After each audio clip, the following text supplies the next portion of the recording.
السلام علیکم۔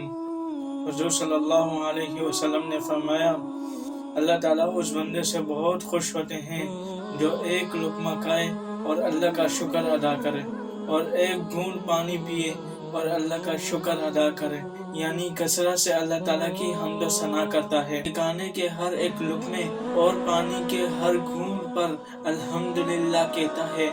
اللہ تعالیٰ بھی کثرت سے الحمدللہ کہنے والے ایسے شخص سے راضی ہوتے ہیں۔ خوشی ہو یا غمی، راحت ہو یا پریشانی، انسان یہ سوچے کہ اللہ کی میرے پر کتنی نعمتیں ہیں، کتنے احسانات ہیں۔ ان تمام احسانات کے مقابلے میں یہ چھوٹی سی تکلیف کچھ بھی نہیں۔ ہزاروں نعمتوں کے مقابلے میں اس ایک تکلیف کی وجہ سے بندہ ڈنڈورا پیٹے اور چیخو پکار کرے، یہ ناشکری ہے۔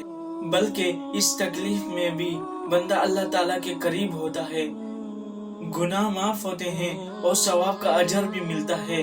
اس لیے ہر حال میں بندے کی زبان پر الحمدللہ ہونا چاہیے۔ حدیث میں آتا ہے کہ رسول اللہ صلی اللہ علیہ وسلم جب کوئی ایسی بات دیکھتے جس میں آپ کو خوشی ہوتی تو کہتے، الحمدللہ الذی بنعمتہ تتم الصالحات۔ اس کا ترجمہ یہ ہے کہ تمام تعریفیں اور شکر اس اللہ کے لیے ہیں جس کے فضل و احسان سے اچھائیاں تکمیل پاتی ہیں۔ پھر اس کے بعد ایک دعا یہ ہے، الحمدللہ علی کل حال۔ ہر حال میں اللہ تعالیٰ کی تعریف اور اس کا شکر ہے۔ معلوم ہوتا ہے کہ بندہ جس حال میں بھی ہو، چاہے پریشانی میں ہو، خوشی میں ہو یا غم میں ہو، اللہ تعالیٰ کا شکر ادا کرے۔